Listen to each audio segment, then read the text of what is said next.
My Oscar-winning actress wife and her boy toy died suddenly during a hotel tryst. When I rushed over after the police called, the boy toy was still on his knees, wailing my wife's name, his cries gut-wrenching. I looked up, and my gaze met the spectral form of Diana. She was furious, threatening me not to harm her precious lover. I gave a cold laugh and said, word by word, then let's just see how much your precious lover really cares about you. The police officer and the medical examiner, seeing me standing there silently, addressed me with some unease. Mr. Miller.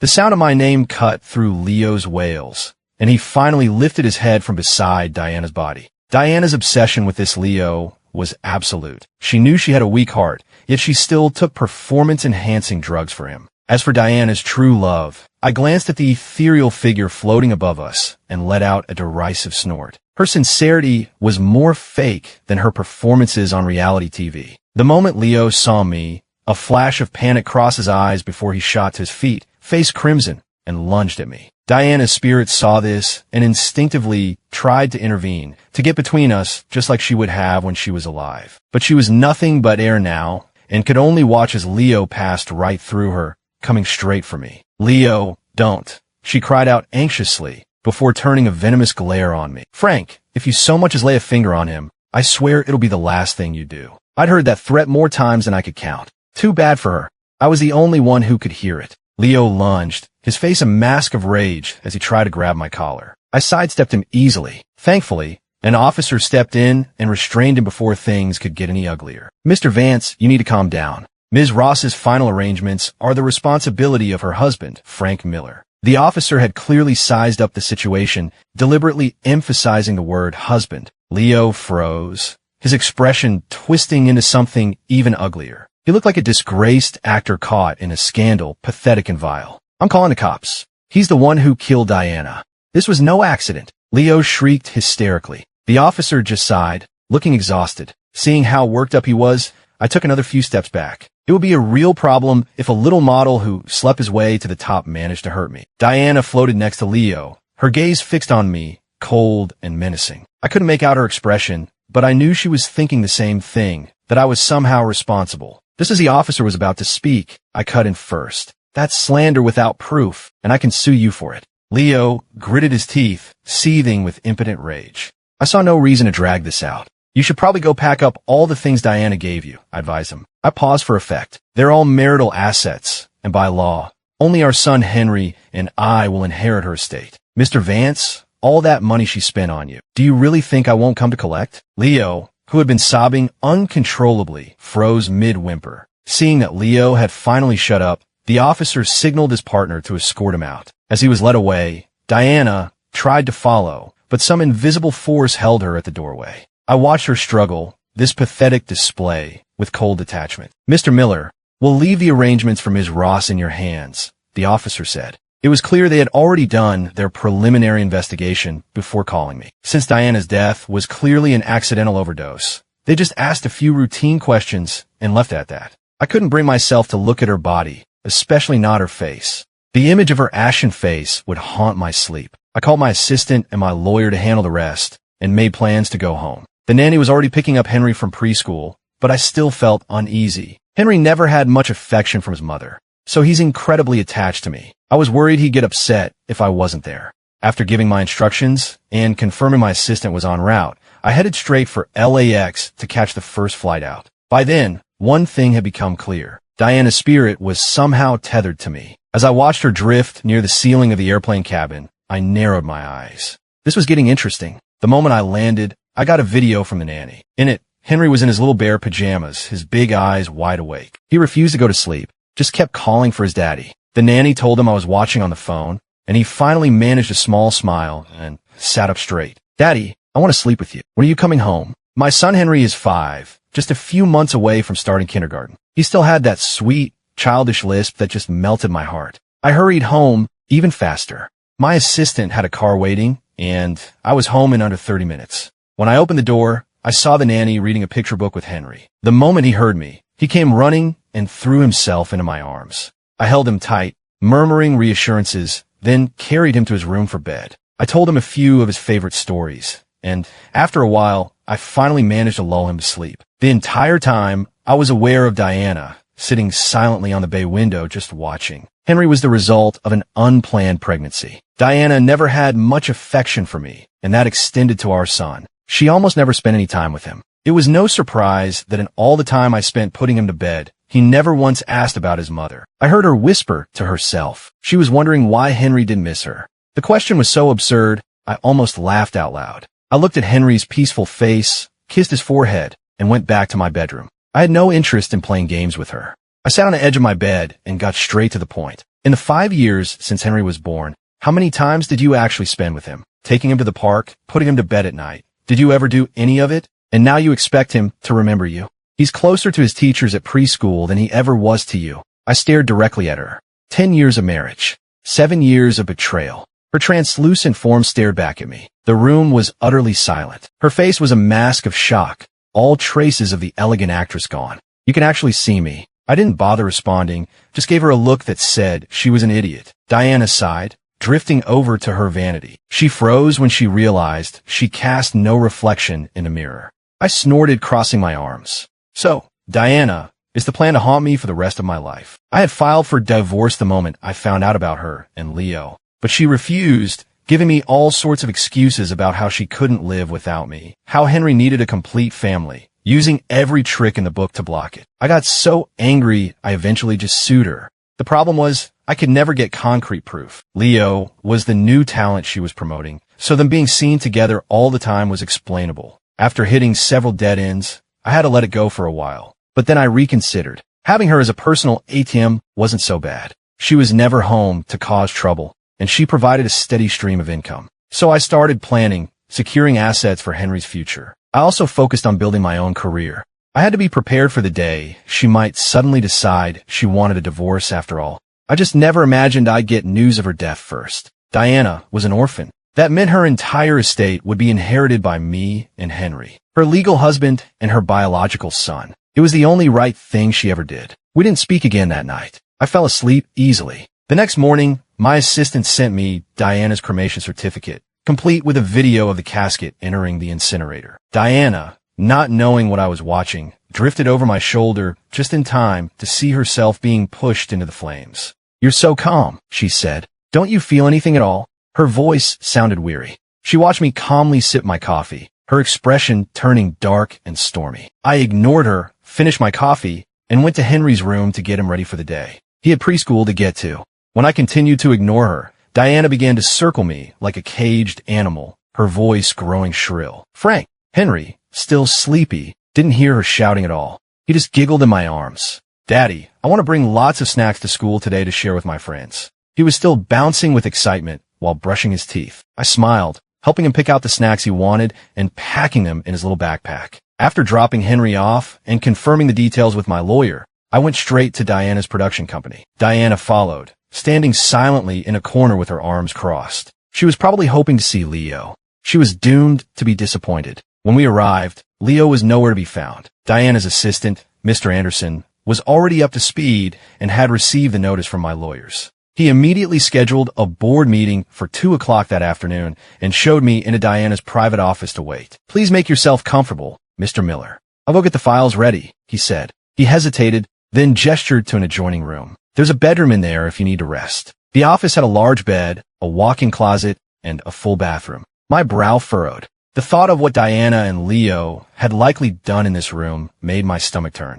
The entire suite was probably contaminated by them. A wave of nausea washed over me. "This place is disgusting," I muttered, turning away from Diana's gaze and covering my nose. "I'll wait with Mr. Anderson in the conference room." Diana glared at me with pure hatred. I paid her no mind and motioned for the assistant to lead on. Mr. Anderson quickly showed me the way. I spent the morning reviewing documents and conferring with my legal team. By then, Diana had figured out what I was planning. As I followed Mr. Anderson to get the files for the meeting, she followed close behind, whispering curses in my ear. In the 10 years I'd known her, I had never seen the great actress lose her composure so completely. "Frank, how dare you touch my company? You're a despicable bastard. This is all mine. You have no right." Diana had come from nothing, building her empire from the ground up. She was a classic Hollywood success story. We'd gotten married right out of college, but because of her career, we had to keep it secret. Then, in our 7th year of marriage, she started cheating. As Mr. Anderson left to organize the paperwork, I said to her coldly, "And now, it's all mine." I didn't feel the need to say anything more. Diana looked as if she'd been struck by lightning, her eyes turning bloodshot. "Frank, I hope you rot in hell." After a quick lunch, it was time for the meeting. As I approached the conference room, I could hear someone speaking inside. It was Leo. I leaned against the door frame and shot a sideways glance at Diana. The flicker of hope in her eyes was almost laughable. "What a fool." To all the shareholders, Leo's voice drifted from the room. Diana tried to push past me, glaring daggers. I didn't move an inch. As long as I blocked the door, she was stuck outside with me, forced to listen. "Now that Diana has passed," Leo was saying, worried he might derail my plans, I stopped toying with Diana and pushed the door open. "Mr. Vance, fancy seeing you here." Leo, dressed head to toe in designer clothes, flinched at the sound of my voice. "Good afternoon, everyone," I said, ignoring him completely and addressing the board members. He was still standing at the head of the table, my seat. I set down my briefcase and gave him a pointed look. "Is there something you need, Mr. Vance?" A guy like Leo was an open book. He couldn't hide a thing. His eyes gave everything away, the same smug, defiant look he'd given me 5 years ago, right after he first slept with Diana. Nothing had changed. I could see right through him. He was trying to rally the shareholders, to use Diana's company to line his own pockets. But Diana had always been blind to it. She never saw the calculation in his eyes. She even misinterpreted the shifty way he glanced at Ms. Sterling as him being timid. That one look was enough to make Diana's heart ache for him like a schoolgirl with a crush. She drifted next to me, trying to intimidate me with a glare. "Frank, if you hurt him, I'll haunt you forever." I had to suppress a smirk. "Haunt me?" I ignored her and turned my attention to Ms. Sterling, whose expertly applied makeup couldn't quite hide the lines of a long, shrewd career. Leo certainly had terrible taste. Then again, I understood his predicament. Everyone on this board knew about his relationship with Diana. He was a liability now, a ticking time bomb that anyone with half a brain would stay far away from. Which meant Ms. Sterling, though well into her 50s, was his only option. She was elegant, and more importantly, she was rich. I gently nudged Leo aside, pulled the chair out, and took my seat. "I've called this meeting to discuss the future of the company," I began. I nodded to Mr. Anderson, signaling him to brief the board on the details of Diana's passing. Mr. Anderson looked uncomfortable, but he stepped forward and recounted the official story. When he got to the part about the sudden death, every eye in the room turned to Leo. It was common knowledge that my marriage to Diana had been over for years, and everyone knew Leo was her latest pet project. No one in this room believed he was blameless in her accident. But since they were the only two in the room, and he swore it was an accident, the police couldn't do anything. Even a warm gaze Ms. Sterling had for him had cooled considerably. Leo kept his head down, his eyes red-rimmed as if holding back tears. I tapped my fingers on the table, then dropped the bomb. "I'm not familiar with the day-to-day operations here. So after careful consideration, I've decided to sell my controlling shares. Out of respect for all of you, I will give everyone in this room the first opportunity to bid." I pulled a stack of my assistant's business cards from my briefcase and handed them to Leo, a small smile playing on my lips. "Be a dear and pass these out, would you?" When he first met me, Leo had been cautious, worried Diana might still have some loyalty to me. But after a few months of seeing that we were truly estranged, he grew bold, constantly showing off the limited edition sneakers she bought him. Being ordered around like an errand boy, he just stood there for a second, stunned, before his face flushed and his hands balled into fists. Diana was seething, but she was powerless. But Ms. Sterling came to his rescue. She gave an elegant wave of her hand. "Frank, darling, don't trouble the boy," she said smoothly, having her own assistant take the cards from him. I just raised an eyebrow. Once the cards were all passed out, I added, "You all have 3 days. After that, I'll be handing things over to the new management." I stood to leave, but paused at the door and looked back at Leo.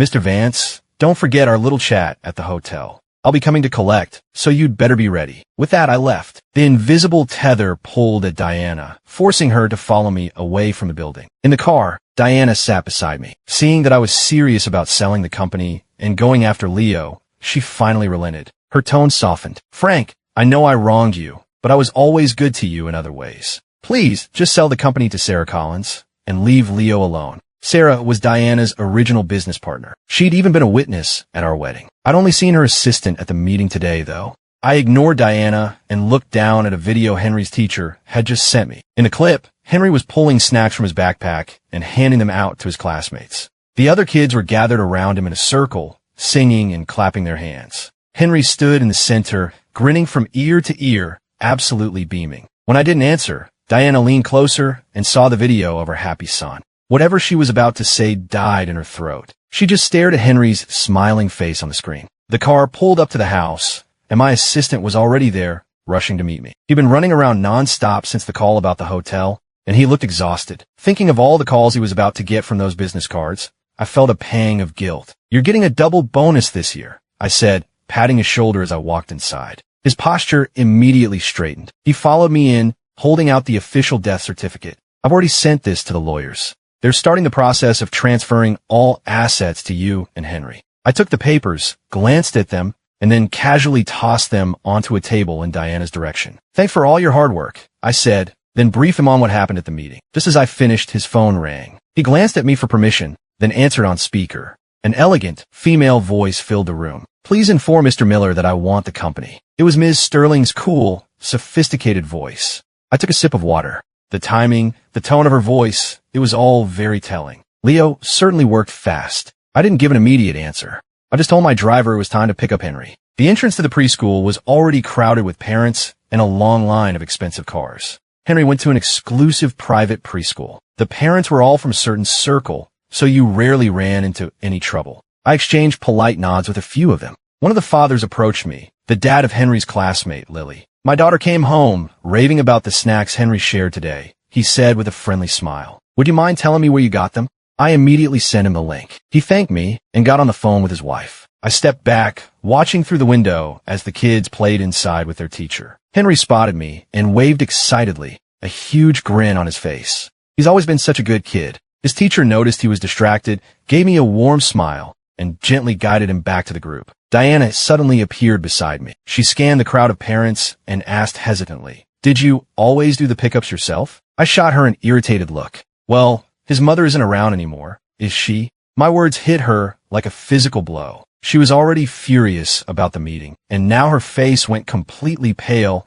as if drained of all color. Seeing her like that, I admit, gave me a dark sense of satisfaction. After all our years together, I knew exactly which words would cut her the deepest. I'd always held my tongue before, back when I needed her to keep funding her life. But now, I didn't need to hold back anymore. The bell rang, and Henry came sprinting out to give me a hug before waving goodbye to his teacher. In the car, he chattered away excitedly, telling me all about his day. Suddenly, he looked at me with wide, curious eyes. "Daddy, my friend Maya said that all kids have a mommy and a daddy. Why do I only have a daddy?" His question was pure, innocent confusion. I breathed a silent sigh of relief. I had been planning for this since the day Henry was born. Diana had occasionally tried to visit, but I always made sure there was an excuse. On the rare occasions I let her in, it was only after he was sound asleep. As Henry got older, she was too busy with Leo to bother coming around much anyway. As a result, Henry had no memory of his mother at all. Diana watched me silently, waiting to see how I would answer. I ignored her. After a moment's thought, I decided to tell Henry the truth. He was a mature kid for his age, and I wanted to treat him with respect, like a friend as well as a son. I calmly told him the whole story of my relationship with Diana, everything that had happened over the last 10 years. When I got to the part about discovering her betrayal, my voice still cracked, even after all this time. My eyes blurred with tears. I could feel Diana trying to get closer, as if to comfort me. The irony was laughable. I unbuckled Henry from his car seat and pulled him into a tight hug. "But now I have you," I whispered, "so Daddy's not afraid of anything." Henry cried through the rest of the story. By the time we pulled into the driveway, his sobs had subsided into sniffles, his big, tear-filled eyes blinking rapidly as he tried to be brave. "Daddy, we don't need anybody else," he said, his little voice thick with emotion. "I'll always be here with you." He looked so earnest and sweet it broke my heart. I couldn't help but smile as I hugged him even tighter. "Okay, buddy, from now on, you'll have to protect me." I watched Henry go inside with our housekeeper, Mr. Lewis, then sat alone in the car for a while, staring at the empty passenger seat. Diana had been completely silent during my entire story. Maybe she'd never considered the depth of the pain she had caused, and now she had nothing to say.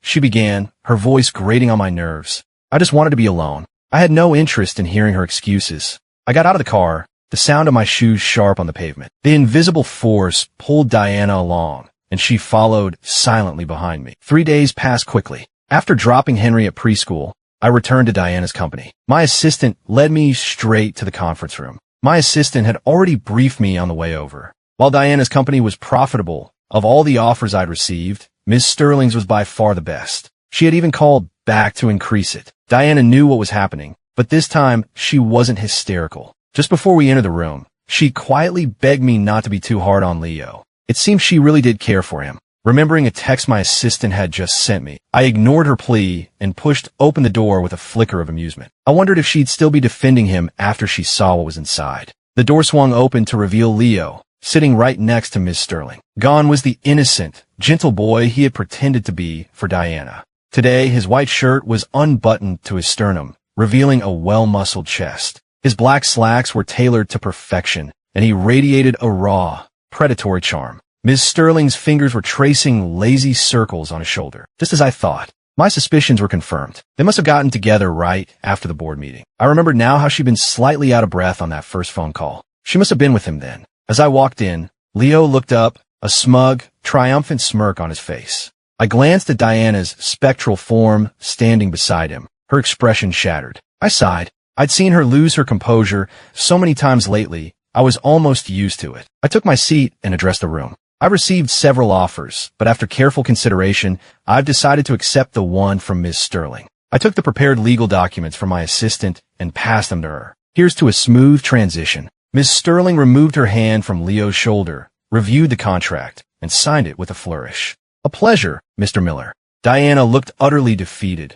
a pale specter leaning against the far wall. I could faintly hear her whispering to herself. How could I have been so wrong for a man like that? But that was no longer my problem. Leo, seeing his victory was complete, brazenly pulled Ms. Sterling into a deep kiss. She came up for air, looking utterly smitten, and turned to me with a triumphant smile. Frank, darling, why don't you be a sport and let bygones be bygones with Leo? The other board members looked on, eager for more drama. I was happy to oblige. As you know, Miss Sterling, I said casually, Mr. Vance was quite accustomed to being funded by my late wife. I wasn't about to let him walk away with what belonged to me and Henry. Leo put on his best pout. Darling, he purred to Miss Sterling, his voice dripping with practiced charm. Miss Sterling smiled indulgently and had her assistant produce a credit card. I believe this should cover any of Leo's outstanding debts, she said, giving me a suggestive wink. And if you ever need anything yourself, Frank, don't hesitate to call. I couldn't be bothered. Our business was concluded. I took the card from her assistant. Congratulations on your acquisition, Miss Sterling. As I walked out of the building, I glanced back at the towering skyscraper, the endless flow of people on the street. For a moment, my mind drifted back to college. A young Diana had once promised an even younger Frank that they would be together forever. Now, everything had changed. I noticed my assistant trailing behind me cautiously and couldn't help but smile. Once this is all wrapped up, take a week off. He looked at me, surprised, then asked nervously, and the bonus? Was I really that intimidating? I playfully tapped his head with my briefcase. Keep asking and I'll cancel the double part. He immediately shut up. The next I heard of Leo was from a friend in the industry. Ms. Sterling, for all her wealth, didn't suffer fools gladly. She'd wanted Leo when Diana was alive, and once she had him for a while, the novelty wore off. It's hard to go back to a simple life once you've tasted luxury. Leo made a name for himself bouncing between wealthy patrons. Eventually, he died during one of his arrangements, another accident. On the very same day, Diana's presence vanished completely. She had been silent ever since seeing Leo's true colors, so much so that I often forgot she was even there. Her disappearance didn't bother me. I was living my life just fine. Happiness is what matters most in life. 15 years flew by. Henry grew into a handsome young man and became an internet sensation overnight, all thanks to a candid photo of him drinking a smoothie. He had a genuine passion for acting, so after careful thought, he decided to go into the business. He was stubborn about it. I offered to use my connections to get him good roles, but he refused, insisting on starting from the bottom. Whether he was playing a background extra with one line or the leading man, Henry threw himself into every role, studying every detail. He was dedicated, and he was happy. The only downside was that I saw him less often. It was late summer again. Henry came home from a shoot and asked if I'd be willing to do a reality show with him. It's a family travel show, he explained. It's low-key, just about spending time together. We haven't taken a trip in forever, and I thought it would be fun. To the world, he was Henry Miller, the heartthrob superstar. To me, he was still the same sweet kid, well-behaved but not above wheedling to get his way. When I hesitated, he tugged on my sleeve. "Dad, please." I agreed. A few days later, a camera crew arrived at our house. "Mr. Miller, we're just here to film the intro segment for the pilot," the assistant director explained, pushing his glasses up his nose. Henry had already prepped me, so I sat down with him for the interview. They asked a lot of questions about his childhood, which I answered honestly. Henry kept cracking jokes, and the whole shoot went smoothly. The first stop for the show was a beautiful resort in Hawaii. Since it was a documentary-style show, the crew was small, and we had a genuinely great time. Before we knew it, we were filming the final episode. For the finale, we went to a studio backlit in Hollywood. The director had Henry filming some solo segments, so I decided to wander around the set by myself. The place was a chaotic buzz of bright lights and loud voices. I was carrying some takeout, and a few of the extras came over to chat. When Henry finished his shoot, we went to a nearby street food market. The neon lights glowed all around us. Henry had a beer, and his cheeks were a little flushed, his eyes bright. "Dad," he said, "I've always wanted you to see this part of my life." His voice caught a little at the end. I smiled and ruffled his hair, just like I did when he was little. "You've done so well for yourself, Henry." He was always a sensible kid, thoughtful and never impulsive. He would always come to me if he didn't understand something. His decision to become an actor was one he made after a great deal of thought. And clearly, he made the right choice. He became a respected, talented actor, a true star.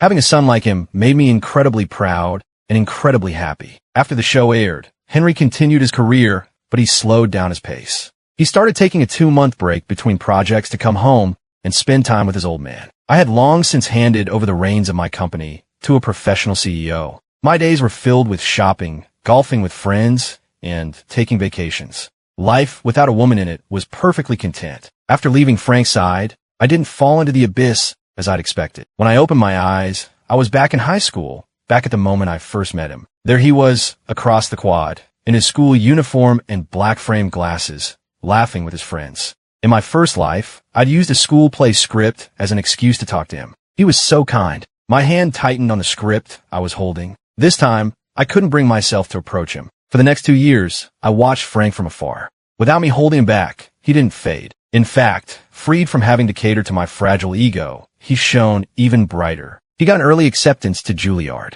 A bitter smile touched my lips. Had he really sacrificed that much for me without my even knowing? No matter how hard I tried, I couldn't keep up. I ended up at a state college nearby. The gap between us just grew wider. He was a star on campus from his first day, with a dozen girls chasing after him that I knew of. They were all stunning, so much more than I had ever been. I felt like I was stuck in mud, unable to pull myself out. I ran into Leo again 6 years after I started working. I'd failed so many classes that I had to delay my graduation. I missed the best hiring season, and with my limited skills, the only job I could get was driving for Uber. One day, I got a request for a pickup at a luxury hotel. My beat-up old sedan looked completely out of place in front of the opulent entrance. I called the passenger, and a familiar voice answered. "Okay, be right down." It was Leo.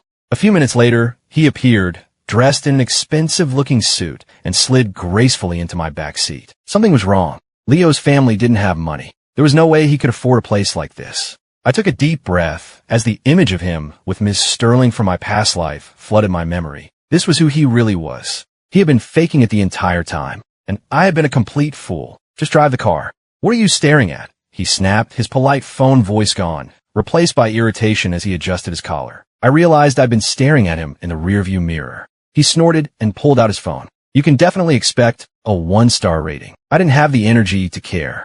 All I could think about were fragmented memories of my time with Frank. I had the best man in the world, and I threw it all away for someone like this? I slumped against the steering wheel. A moment later, my phone buzzed. I looked down. A 1-star rating from Leo. With a bitter smile, I opened Frank's Twitter profile. Without me to hold him back, he was on the path he was always meant for. In his latest post, he was standing on a stage accepting an award, looking elegant, confident, and completely at ease.